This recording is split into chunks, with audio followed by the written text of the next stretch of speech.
बिस्मिल्लाहिर्रहमानिर्रहीम। नाज़रीन अस्सलाम वालेकुम। मैं हूं आपका मेज़बान साबिर शाकिर वफाकी दारुल इस्लामाबाद से कुछ ताज़ा तरीन इत्तलात और हम अपने आपसे शेयर करते हैं। पाकिस्तान के हालात व वाक़यात किस तरफ जाने की कोशिश कर रहे हैं या किस तरफ ले जाने की कोशिश की जा रही है। सूरत हाल बिल्कुल कंट्रोल में नहीं है, बिल्कुल वाज़ेह नहीं है, गैर यकीनी की सूरत हाल है हर तरह से।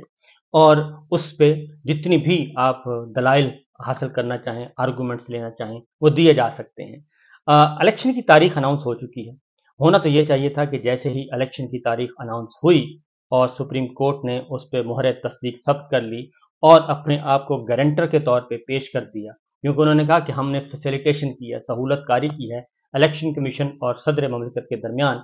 और वो सदर ममलिकत और इलेक्शन कमीशन के दरमियान होके सदर ममलिकत का इख्तियार तस्लीम कर लिया गया। और सदर ममलिकत का जो इख्तियार तस्लीम किया गया है वाया सुप्रीम कोर्ट, ये इतना बड़ा तमाचा है, खासतौर पे मुस्लिम लीग नवाज पे इतना बड़ा तमाचा है कि आप सोच नहीं सकते। क्योंकि उनके बयानात आप उठा कर देख लें, मुस्लिम लीग नवाज के, मौलाना फजलुर रहमान साहब के और दीगर पार्टियां जो हैं वो ये बार बार कहती थीं, MQM के भी हैं, कि जनाब सदर ममलिकत होते कौन है इलेक्शन की तारीख देने वाले, उनकी हैसियत क्या है। वो तो बिल्कुल खुद भी अबूरी सदर हैं, वो तो खुद गैर कानूनी और गैर आईनी सदर हैं। इस तरीके से उनको लान तान की जा रही थी, यानी सबसे बड़ा ऑफिस, बेजरर ऑफिस है, उसको लान तान की जा रही थी। और ये पहली दफा नहीं हो रहा। ईवान सदर को इनका पाकिस्तान पीपल्स पार्टी का, मुस्लिम लीग नवाज का वतीरा रहा है कि अपने अपने अदवार में इन्होंने ईवान सदर को ठोकरें मारी हैं। और वो खास सदर इसाक खान हो, खा वो सदर फारूक लगारी हो, खा वो सदर मुशर्रफ हो। चले मुशर्रफ साहब तो वर्दी में थे, उनको एक साइड पे रख देते हैं, लेकिन इन्होंने ही मुंतखब किया था उनको, इन्होंने ही सब कुछ किया था। लेकिन ईवान सदर, और हाल ही में जरदारी साहब थे, तो जरदारी साहब का भी गेट फलांगा गया था ईवान सदर का, इसी मुस्लिम लीग नवाज ने फलांगा था। तो इसलिए ये बेतौकीरी, गालम गलोच, ये सब कुछ इनका एक कल्चर बन चुका है। लेकिन सदर ममलिकत ने जब तारीख दी तो उस तारीख का क्या हशर हुआ पंजाब और खैबर पख्तूनख्वा में, वो हमारे सामने है। उस तारीख का एक लीरो लीर कर दिया उसका, और उस पर अभी तक अमल दरामद नहीं हुआ और उस तरफ कोई जा भी नहीं रहा, क्योंकि सुप्रीम कोर्ट का फैसला मौजूद है कि 14 मई को इलेक्शन होने थे, वो इलेक्शन नहीं हुए, 90 रोज को तजावुज किया गया और उस पर अभी तक किसी किस्म की कोई कार्रवाई नहीं की गई। हालांकि अगर रिवर्स गेयर लगाया जाए, उस सुप्रीम कोर्ट के फैसले को उठाया जाए और उस फैसले के मुताबिक देखा जाए, तो शहबाज और पूरी काबीना जो है वो उसकी जद में आते हैं। और पूरी काबीना ना भी आए, लेकिन शहबाज शरीफ साहब, उस वक्त के वजीर खजाना, उस वक्त के वजीर दिफा, उस वक्त के वजीर दाखिला, ये सब के सब उसकी जद में आते हैं। यही इलेक्शन कमीशन ऑफ पाकिस्तान जो है, ये एक फिरौनियत वाला तकब्बराना लहजा था इसका, कि वो सदर ममलिकत को के खत का जवाब भी इंतहाई बेतौकीरी से दे रहा था। तो सूरत हाल ये है कि जब एक तारीख आ चुकी है और इलेक्शन की तारीख आने के बाद होना तो ये चाहिए कि अब मामला आगे बढ़ें और इलेक्शन के माहौल में जाया जाए, अच्छा माहौल प्रोवाइड किया जाए। लेकिन अच्छा माहौल प्रोवाइड करने के बजाय बदतरीन किस्म का क्रैकडाउन शुरू हो चुका है, बदतरीन किस्म का क्रैकडाउन। क्योंकि टीवी चैनल्स आपको कुछ नहीं बताएंगे, वो मजबूर हैं और वो कुछ बता ही नहीं सकते, क्योंकि अगर वो कुछ बताने की कोशिश करेंगे तो टीवी चैनल या तो बंद हो जाएगा या फिर वो प्रोग्राम बंद हो जाएगा। ARY का हशर आपके सामने है और एक एक करके सबको फारिग किया जा रहा है। और ARY पे इतनी ज़रा कड़ी नज़र रखी हुई है कि इंटेलिजेंस बेस्ड ऑपरेशन किए जा रहे हैं कि कौन क्या कर रहा है और कौन कौन ज़रा थोड़ा सा भी अपना माइंड अप्लाई करने की कोशिश कर रहा है। वो ये कहते हैं कि जनाब सरकारी सच और सरकारी झूठ, बस इसके अलावा कुछ नहीं। इतने इतने पापड़ बेले जा रहे हैं एक जमात को इख्तदार में लाने के लिए, मुस्लिम लीग नवाज को इख्तदार में लाने के लिए, नवाज शरीफ साहब को वजीर आजम बनाने के लिए, मरियम साहिबा को वजीर आला पंजाब बनाने के लिए इतने इतने पापड़ बेले जा रहे हैं कि तसव्वुर भी नहीं किया जा सकता। अब ये तसव्वुर करें कि अगर पहली बात तो यह है कि इतनी बिसाखियों के बाद क्या आप कामयाबी हासिल कर लेंगे। ग्राउंड ज़मीनी हक़ाइक़ क्या है। पाकिस्तान की 25 करोड़ आबादी है और उसकी बहुत बड़ी अक्सरियत जो है वो दूसरी साइड पे खड़ी है। वो आपको वोट देना तो दरकिनार, वो इन चेहरों को देखना भी पसंद नहीं करती, इनका नाम सुनना पसंद नहीं करती। और ये सबको पता है, ये उनको भी पता है, ये सिचुएशन ऐसी ही है।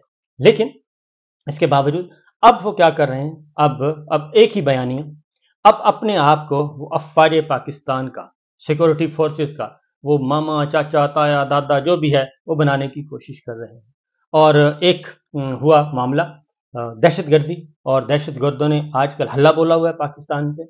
और वो दहशतगर्द वो किस तरीके से तवज्जो उनकी तरफ होनी चाहिए, उन दहशतगर्दों को रोकना चाहिए, और ये दहशतगर्दी के वाक़यात नहीं होने चाहिए, क्योंकि अंदर से हम जब लड़ाई लड़ रहे होंगे, एक दूसरे का हम गिरेबान फाड़ रहे हैं, एक दूसरे में तकसीम कर रहे हैं, मुकदमात, झूठे मुकदमात की एक भरमार है। जब एक झूठे मुकदमात की इतनी भरमार होगी तो नहुसतें ही होंगी, और होना क्या है, जुल्म होगा तो क्या होगा, अल्लाह ताला भी राजी नहीं होते। इसलिए होना तो ये चाहिए कि दिल बड़ा करें, दिल दिमाग बड़ा करें, और विजडम का मुजाहरा करें, और ये जो कुछ हो चुका है जुल्म को ख़त्म करें, और लोगों को फ्री करें, और उनको इलेक्शन में जाने दें, इलेक्शन लड़ने दें, और मामलात को संभालने की कोशिश करें। लेकिन मसला यह है कि चंद शख्स खुर्दा लोग हैं, चंद इंतहाई इंतहाई वो कहते हैं कि बोने बोने, उनका कोई ना उनकी लाइफ है, ना उनकी कोई जिंदगी है, ना उनका कोई कैरियर है, ना उनका कोई कुछ है, चंद बोने हैं, वो ये सारा काम कर रहे हैं।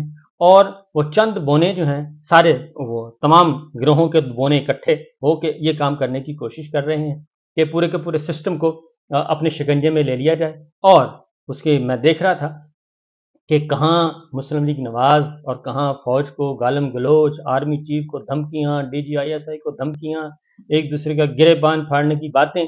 तो अब वही जमातें अब फिर एक नए चक्कर में पड़ गई हैं। पाकिस्तान तहरीक इंसाफ को टारगेट करना है, और उनको हर सूरत में ठप्पा लगाना है कि जनाब ये मुल्क के दुश्मन हैं, ये फौज के दुश्मन हैं। इस तरह का बयानिया बनाने की ज़रूरत क्या है? इस तरह का बयानिया बनाने की ज़रूरत क्या है? मैं आपको एक वीडियो सुनवाता हूँ, इमरान खान साहब की है, वो ज़रा सुनिए।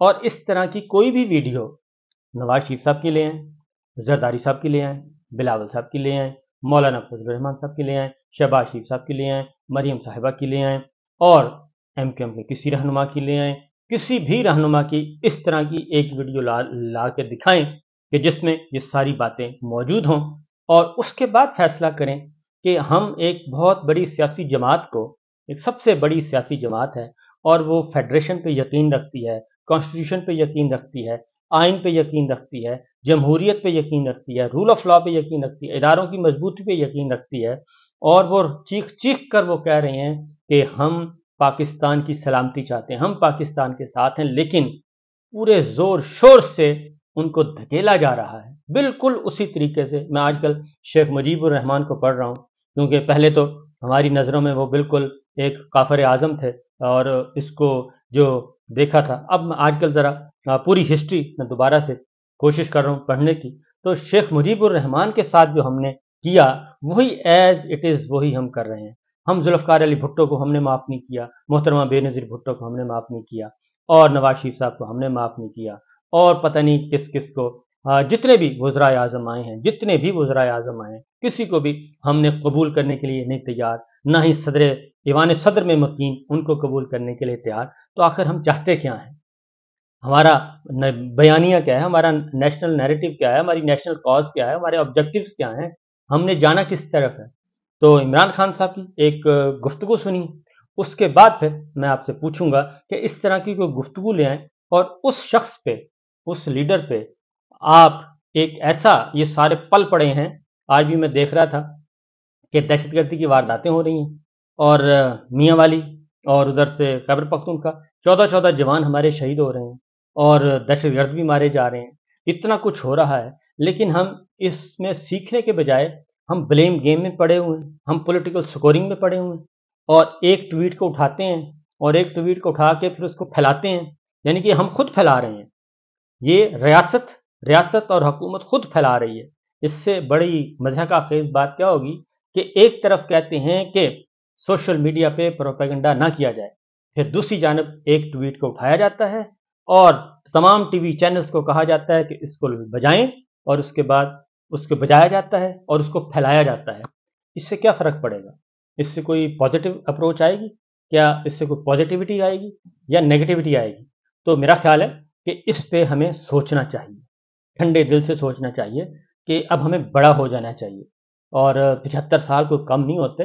75 साल में दुनिया कहाँ की कहाँ पहुँच जाती है, लेकिन हम अभी भी بالکل ایگزیکٹ جو ایک محلے کے تنور پہ جو لڑائی ہو رہی ہوتی ہے اس سے بھی بدتر ہم اس وقت لڑائیاں لڑ رہے ہیں، ہمارے بڑے اس سے بھی بدتر. تو ذرا سوچئے، سمجھنے کی کوشش کریں. عمران خان صاحب کو سنیے کہ ان کے بارے میں، اس کے بعد پھر میں آپ سے اگلی بات کروں گا. بھی میری، ملک بھی میرا. جو فوج کا ادارہ ہے کبھی اس کے خلاف بات نہ کریں، کیونکہ فوج ایک ایسی چیز ہے جو اگر ہماری فوج نہ ہو تو یہ ملک نہیں رہنا تھا. اور ہمیں ہمیشہ اس ادارے کو اس کی مضبوطی کے لیے ہمیں بات کرنی چاہیے. تو یہ جو لوگ بات کرتے ہیں کہ ہماری فوج سے لڑائی ہو جائے، دیکھیے میں بار بار کہتا ہوں کہ ملک بھی میرا ہے، فوج بھی میری ہے. آزادی میں چاہتا ہوں. اگر ایک مضبوط آپ کا ڈیفنس نہ ہو تو آزاد کیسے ہو سکتے ہیں؟ ہم اپنی فوج کے ساتھ کھڑے ہیں. پاکستانی فوج میں پھر سے کہہ رہا ہوں میری ہے، میرا ملک بھی میرا ہے، فوج بھی میری ہے. جتنے ادارے مضبوط ہوں گے ملک مضبوط ہوگا. Pakistan needs a powerful army. First let me just correct you. I never had a problem with the army. میری فوج ہے، میرا پاکستان ہے، آپ کا نہیں ہے. صرف ہماری فوج ہے، ہمیں اس سے شاید آپ سے زیادہ خیال ہو. میں چاہتا ہوں کہ میری فوج مضبوط اور تکڑا ادارہ بنے. میں چاہتا ہوں ہماری ساری قوم اپنی فوج کے ساتھ کھڑی ہو، اور وہ اس لیے کہ فوج بھی میری ہے، ملک بھی میرا ہے. This is my country. This is my army. These are my people. یہ آپ نے سنا عمران خان صاحب کو، یہ ان کی پوری لائف ہے، اور یہ پچھلے چند جو سالوں کی یہ ساری گفتگو ہے. جب وہ وزیر اعظم تھے تب بھی، جب وہ وزیر اعظم سے اترے تب بھی، جب ان میں قاتلانہ حملہ ہوا تب بھی، جب ان کو گرفتار کیا جا رہا تھا تب بھی. تو وہ ان کا بیانیہ یہ ہے، ان کا منشور یہ ہے، مینیفیسٹو یہ ہے. لیکن چند بونے جو ہیں، چند بونے جو کہ اسپاٹ فکسر جن کو میں کہتا ہوں، جو اپنے بہت چھوٹے ذاتی مفاد کے لیے، انتہائی ذاتی مفاد کے لیے، اپنی چمڑی دمڑی کے لیے ایک ایسی سیاسی جماعت کو توڑ رہے ہیں جو کہ فیڈریشن کی علامت ہے. ایک ایسے سیاسی لیڈر کو جو کہ جس کی زبان تھک گئی فوج فوج فوج کر کے، اس کو ہم ملک دشمن اور فوج دشمن بنانے پر تلے ہوئے ہیں، اور وہ جیل میں بیٹھا ہے، اور وہ جیل میں بیٹھ کے کہہ رہا ہے کہ میں نے کہیں نہیں جانا، میں نے مرنا بھی یہیں ہے، میں نے زندہ بھی یہیں رہنا ہے، میں نے رہنا بھی یہیں ہے. تو اس کو آپ کس طرف لے کے جا رہے ہیں؟ میں شیخ مجیب کو پڑھ رہا ہوں اور کمپیریزن کر رہا ہوں کہ کیا ہوا. محترمہ بینظیر بھٹو کے ساتھ بھی ہم نے یہی کیا تھا، کیا کچھ نہیں کیا اس خاتون کے ساتھ ہم نے. اجازت دیجیے، اللہ حافظ.